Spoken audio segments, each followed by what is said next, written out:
name is Roy Gilbert. I'm the Director for User Operations and Policy at Google. I've been at Google for 6 years. And then previous to this role, I was the Director for Online Sales and Operations in India. We opened our India office to primarily do content review work. In other words, looking at ads that we're going to show on our ad network and seeing if they could show or not, and then approving or disapproving them. My background was that I graduated from the Naval Academy. I was in the submarine force, and one thing that great leaders do in the submarine force is they know the details, and they make decisions, and they move really quickly, and they understand the scope of problems that they get into. At Google, we really value leaders not just to get up there and pontificate about strategy, but also actually do the work. And again, move really quickly and are comfortable in an environment where we make decisions quickly and sometimes fail. India was a startup. We were still figuring out how to pay rent. We didn't know how to pay our employees there. My job was, in addition to running the team, was to act as general manager over all these functions, everything from signing our legal contracts to figuring out how customs worked in India, to getting stuff shipped over, to doing our purchasing, and making payroll as well. So my day was filled up by huge to-do lists, like any time that you're in a startup. In addition to thinking about the big picture of how do you run Google's global advertising business and how do you scale it up, there's the more prosaic things like, how are you going to serve lunch today? So I spent anywhere from like 4 to 7 hours every day interviewing people that pass through our hiring bar. Our outer limits for how big and successful this team would be if we could have 300 people someday. Ultimately, the team grew to over 1,000 people over the next 3.5 years. It turns out it's the fastest growing team at Google, which in of itself is a very fast growing company. So flash forward by about a year. India's going very well, and Google's very excited about what we're doing there. It's scaling up much faster than we would have thought. Our business is growing very quickly. On the other hand, some things were not going as well. I was really frustrated at times with the fact that managers weren't taking more responsibility for decisions, weren't being creative enough, weren't taking enough risks.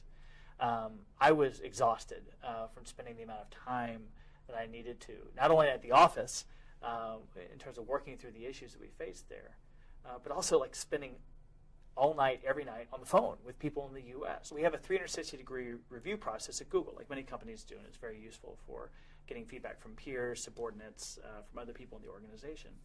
And I had a very complex and difficult review this time. On one hand, great leader makes decisions really quickly and executes.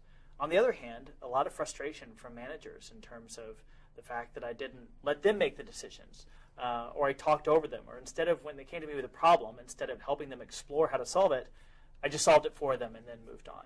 And actually, these were quite frightening because they indicated a real drag on our ability to scale in India, and a real drag on my ability to lead.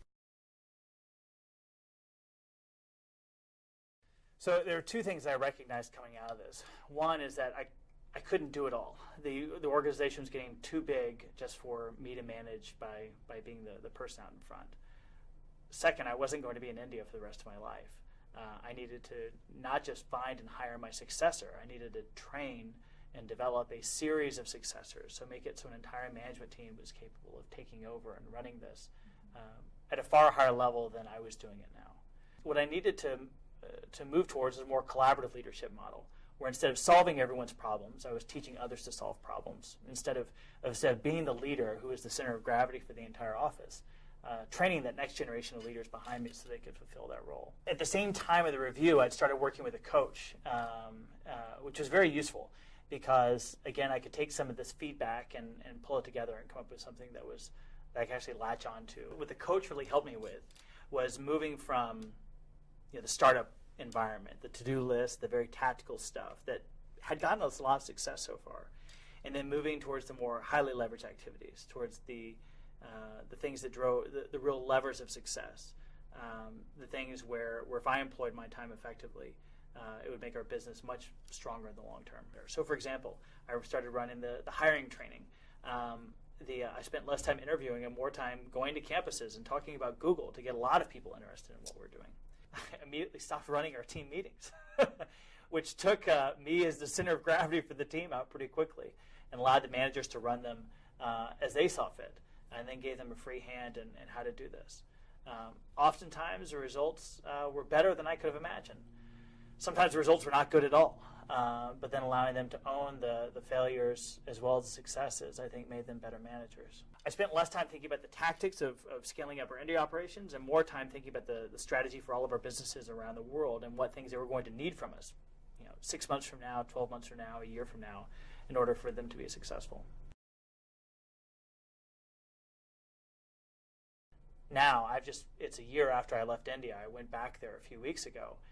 A lot of the managers that were the new managers when I was there are now the experienced, more senior managers. I did business reviews of all the different things that they're working on. In every review, I would get to the end of it and say, I would have never thought of doing X that way. Clearly, they had a much better handle on the details of their business, but also they were taking risks that I never thought they would have been capable of. I measure my success in India not by just how big the operation gets or how successful all the different things we do there, but really, is it sustainable? Is it something that after I walked away, was it still an operation that would stand on its own 2 feet and still be recognized as one of the best things we do within Google? So looking back, it still is. When I came back to the U.S., I inherited a much more senior leadership team that is extremely accomplished, but in some ways more challenging. And I think the training in India in terms of opening up to feedback, allowing other people to make decisions, being a successful leader but not hogging all the airtime or not hogging the spotlight was extremely useful training in terms of dealing with the leadership team that I have now. The scale of the problem changed over time, and so the things that make you successful when you have 20 or 30 people in terms of rapid decision making, in terms of taking on other responsibility yourself, that's not necessarily the things that are going to make you successful when you have 1,000 people in the business and 50 or 100 managers. It's really hard for managers to shift their focus like that because that mental model that was so successful when it's a small organization, it's hard to shift into a new mental model later. The feedback really came at the critical point for me to help me to think about a new way of leadership and a new way of leading my organization. The things that make you a great leader, the things that make you a strong manager, your strengths, oftentimes are mirror images of your development area. The biggest takeaway for me is to just keep looking at data and keep looking at reality as opposed to what you think it should be, and allow your leadership model to change as the situation changes.